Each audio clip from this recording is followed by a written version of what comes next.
Hello, thank you for joining, and a very warm welcome to this tax year-end behind-the-scenes webinar with Blackfinch. I'm Tim Wynn-Jones, and I'm joined today by my esteemed colleague, Dr. Nick Pillow, who you'll also be hearing from shortly.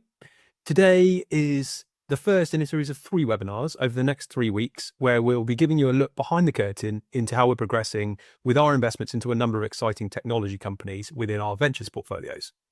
We're giving a particular focus to the progress in our energy transition EIS portfolio, as this was a new product we launched to the market in October last year. And in less than 2 months from launch, we made our first investment, and we've made more since. So our aim is to shine a light on one of those investments each week to firstly enable you to understand the types of companies we're targeting, but also the process by which we bring them into our portfolio. A little bit of housekeeping. The webinar is scheduled for 30 minutes. It is being recorded, and we will share it afterwards, both on the website and in email follow-up. We plan to leave plenty of time for questions at the end, so please do use the Q&A function to post any questions you might have. And if we don't have time to answer them today, we'll be sure to come back to you offline.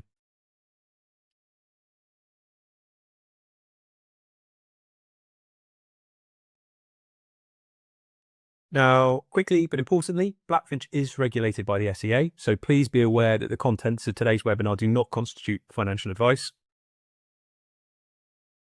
Equally importantly, as you all know, EIS investments are classified as high risk, and you shouldn't invest unless you're willing to lose all of the money you invest, albeit with EIS, there are tax and loss reliefs that make this unlikely. Now, many of you may have attended one of our in-person events or other webinars over the past 4 or 5 months, and you'll have heard all about the energy transition product.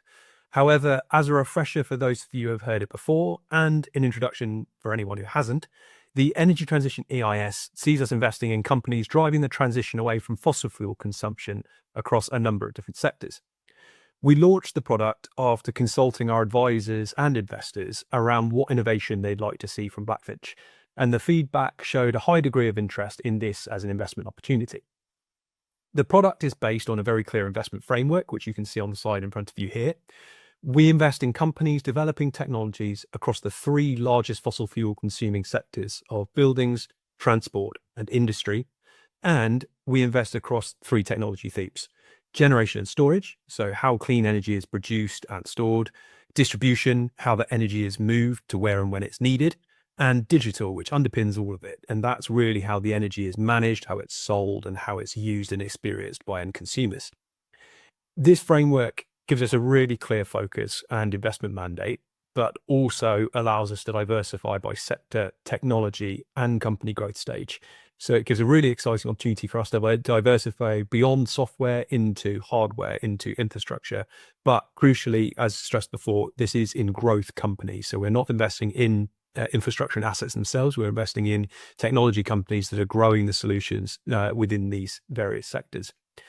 Now, obviously, these icons are illustrative, but we are now in the exciting position that we can start to bring it to life a lot more.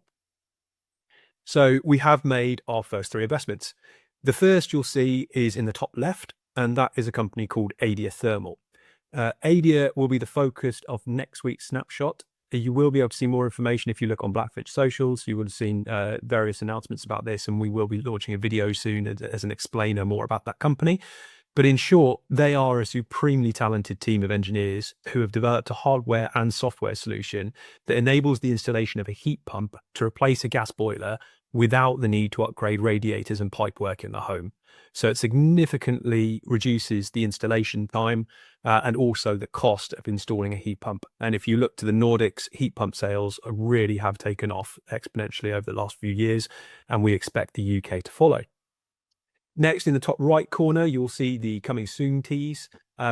So we are hopeful that by the 3rd of this series, we'll be able to give more information about a particular company that is currently confidential, but is very much involved in the decarbonisation of heavy industry. But the main focus today is going to be on our very first investment, which was GT Wings. And after that, Nick will take the reins to discuss a bit more about how we took GT Wings through the process. But first of all, I do apologise. You're going to hear even more of my voice as we move on to a short video just to explain a bit more about GT Wings. Blackfinch Ventures invests in companies across lots of different sectors and industries. Today, we're going to introduce our portfolio company, GT Wings, which gives Blackfinch investors exposure to the shipping technology sector. The shipping industry plays a big role in global trade, moving about 80 to 90% of the world's goods. However, this comes at a cost to the environment, as ships use large amounts of heavy fuel oil, a significant cause of pollution. As a result, the shipping industry is responsible for about 3% of the world's greenhouse gas emissions, about the same as flying. Ships also release other harmful gases like sulfur oxides and nitrogen oxides, which increase air pollution and acid rain and has a harmful impact on the marine environment. The shipping industry wants to cut its carbon emissions by 40% by 2030 and reach net zero emissions by 2050. To reach these goals, it will have to switch to cleaner fuels such as liquefied natural gas, biofuels, and green hydrogen. It will also need to make ships far more energy efficient. GT Wings is an innovative company based in Liverpool, and it's leading the way by creating wind-powered systems that help ships drastically cut their carbon emissions. Its main product, the Air Wing, is a retractable vertical wing that can be fitted onto both new and existing ships. By harnessing wind power, the Air Wing reduces fuel use and cuts greenhouse gas emissions, helping ships become more environmentally friendly and to reduce their operational expenditure. We're excited by the company's first installation of a 20-metre air wing and encouraged by plans to develop larger 30-metre and 40-metre versions of the product for use on the largest and most polluting ships. With the 2030 deadlines for reduced emissions fast approaching, demand for solutions like the air wing is expected to grow quickly. If you're interested in investing in early-stage technology firms, then speak to your financial advisor about Blackfinch.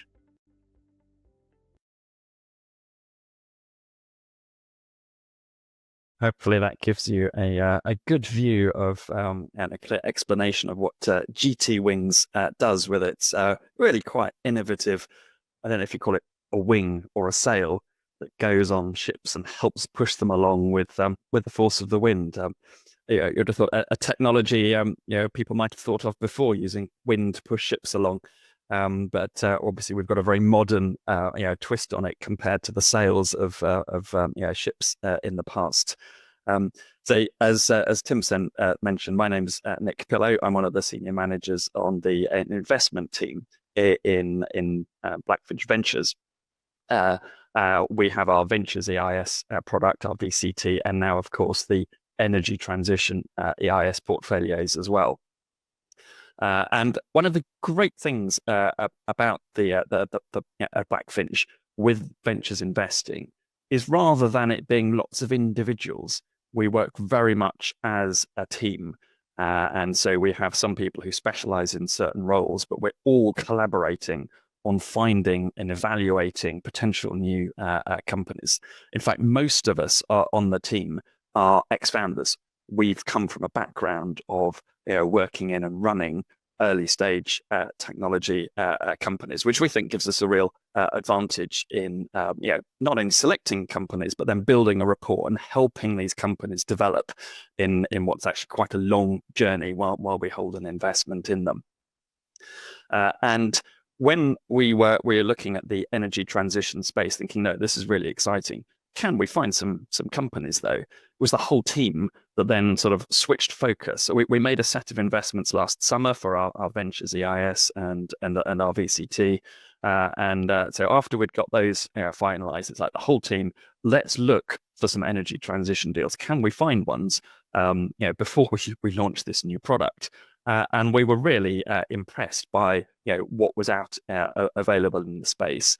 And so within 2 months, we had found 981 different opportunities in the energy transition space, spanning 16 different sectors. And so I think it's important to be clear, we're not talking this one sector of energy transition. It's not about solar farms or something like that. There's this huge variety, as Tim was saying, across buildings, transport, and industry, all these different types of business, which makes for a great diversified EIS portfolio. And some of them, of course, aren't necessarily going to work for us. They're very speculative, high risk. Maybe they're too far advanced.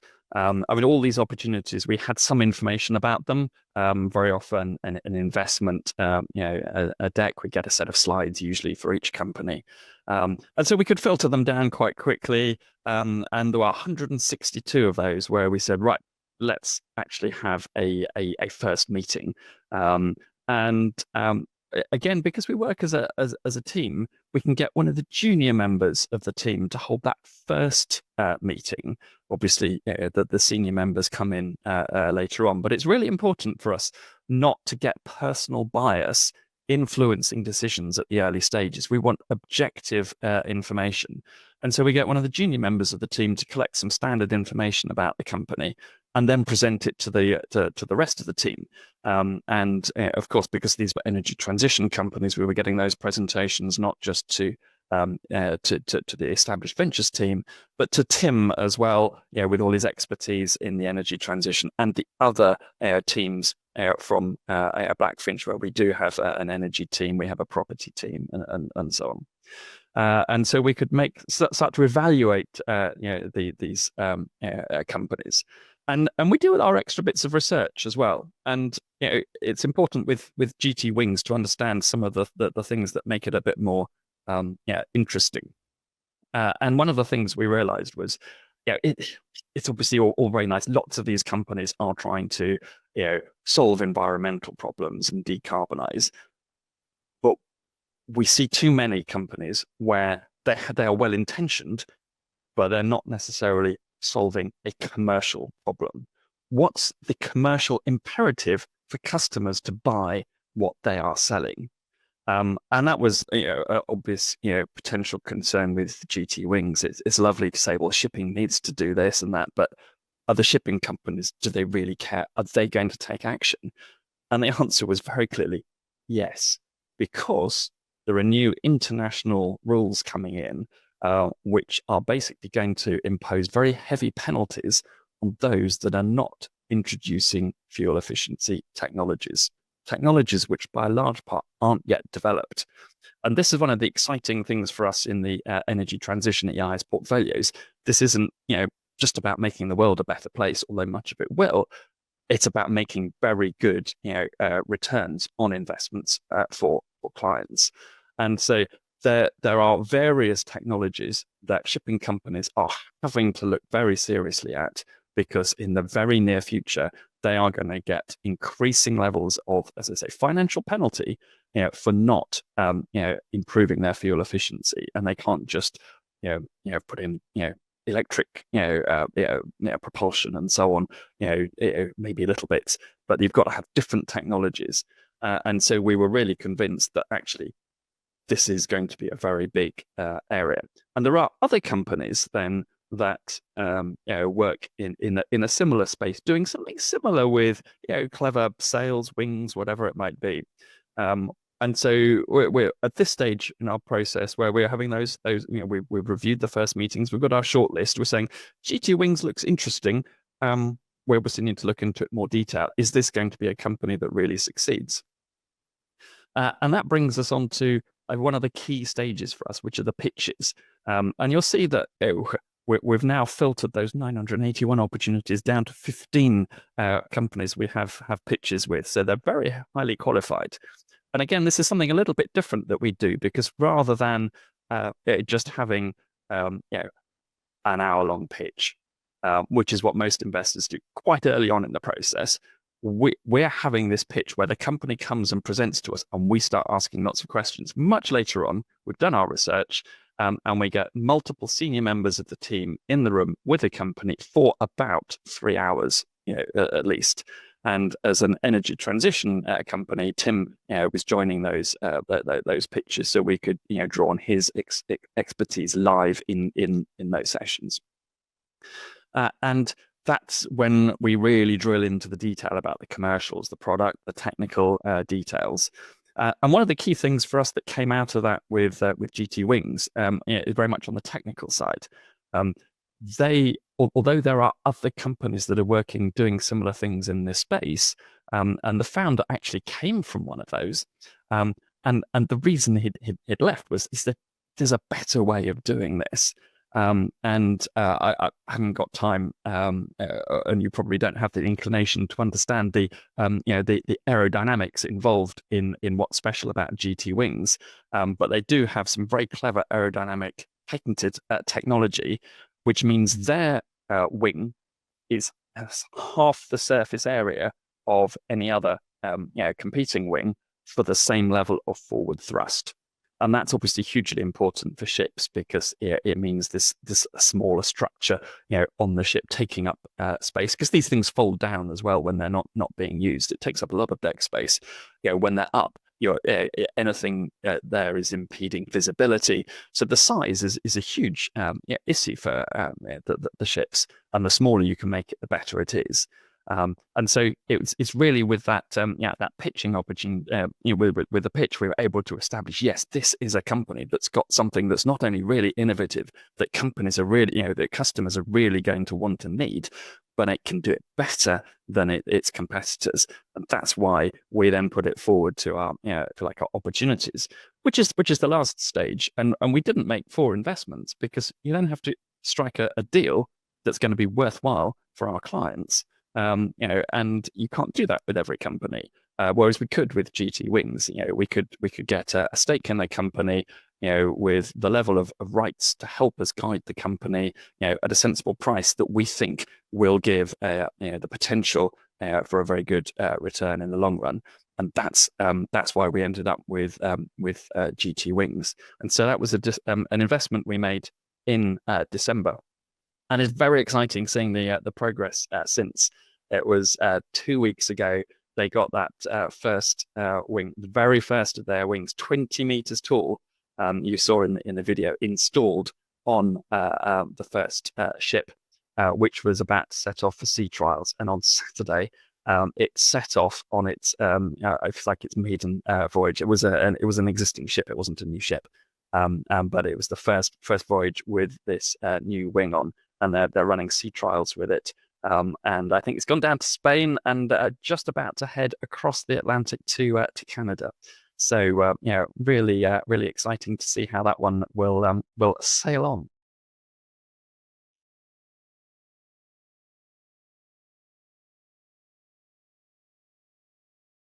Tim, you're on mute.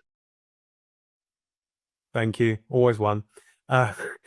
So with that information about the process, excitingly, the Ventures team is continuously building that pipeline of prospective investments so that we can deploy funds into high quality companies as and when those funds come in. So to give an example of other types of companies, which you might expect to see in future cohorts in the energy transition, I'll explain a trend we're seeing in home energy management. Now, this is a really exciting space. It fits within the digital space of our investment framework. We've seen significant growth in solar PV and electric vehicles in particular, but also following, we're seeing very early stage but sustained growth in home battery energy storage systems and electrically driven heat pumps. But the challenge is very rarely are these technologies bought from the same manufacturer or at the same time. So how you actually harmonize those assets and make them work together has become crucially important.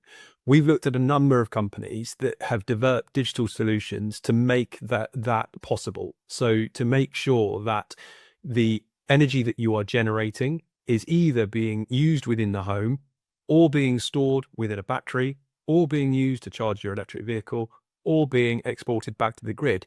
But that's a very dynamic picture. So again, some days the family or homeowners may be in the home using energy, other days they're out. Obviously, the weather patterns are very variable, but also there are very, very dynamic energy prices now, and that's reflected in new tariffs available from suppliers. So these digital solutions harmonize all of those assets, help you choose the most appropriate energy tariff, and then make sure that you are consuming energy and or storing it and exporting it at the right times to maximize the return that you see. That's really, really important. So these companies are effectively saying they can significantly reduce your energy bills, in many cases, even take them to zero. And at certain times of the year, take them negative, because you will actually be paid for the fact that you are becoming a net exporter of energy. And that is all reflected via the app and reflected in your energy bill at the end of the month.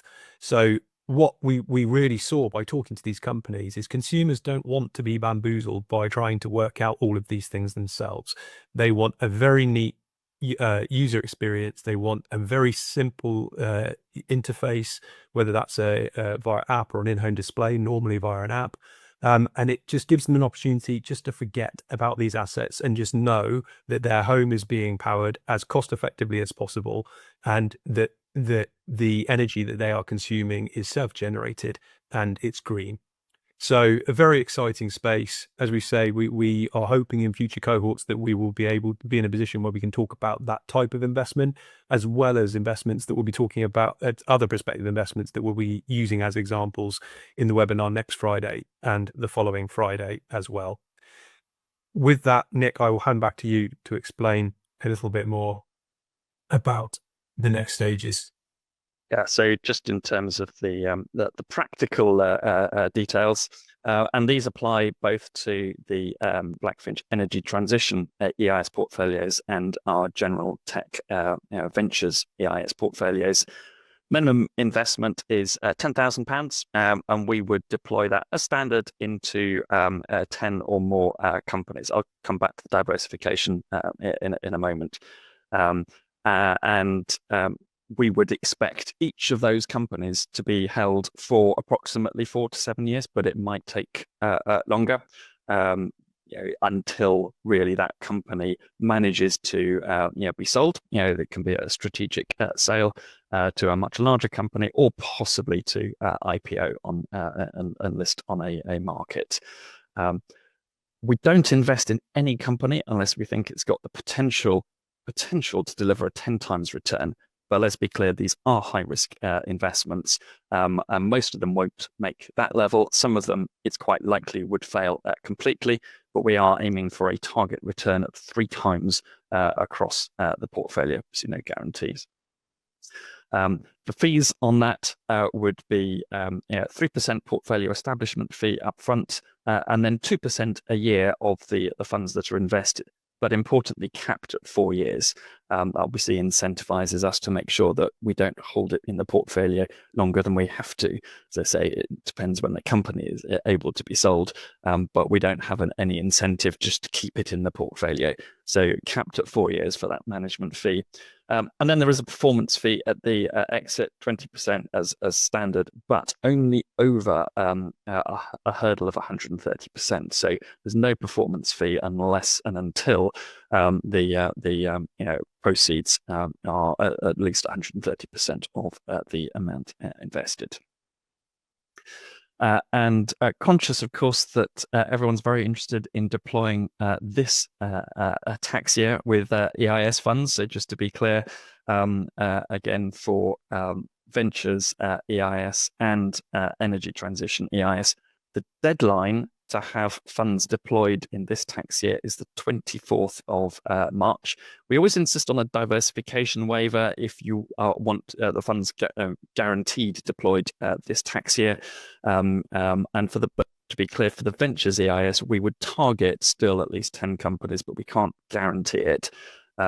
Whereas on the energy transition side, because it's a new product, there would be reduced diversification. You would not get 10 companies.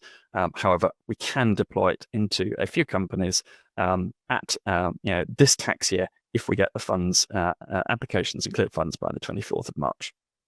And just to sort of complete the picture, we also, of course, have the Blackfinch Spring VCT, which is raising funds still, and any funds received by 5 p.m. on the 3rd of April will be deployed this tax year and will receive the dividend we have declared, 2.5 pence per share. We have online applications, so you can, but please don't leave it right up to the last minute. And that's all. Are there any questions? Nick, I'll just add one thing to what you've said there, just to say that if you have clients that are concerned about diversification, of course, bear in mind that it's possible to invest in the EIS and ventures portfolios to give a more diverse spread of those investments. And that's something that you can talk to your business development manager about here at Blackfinch. I will go over to the Q&A. We have had a couple.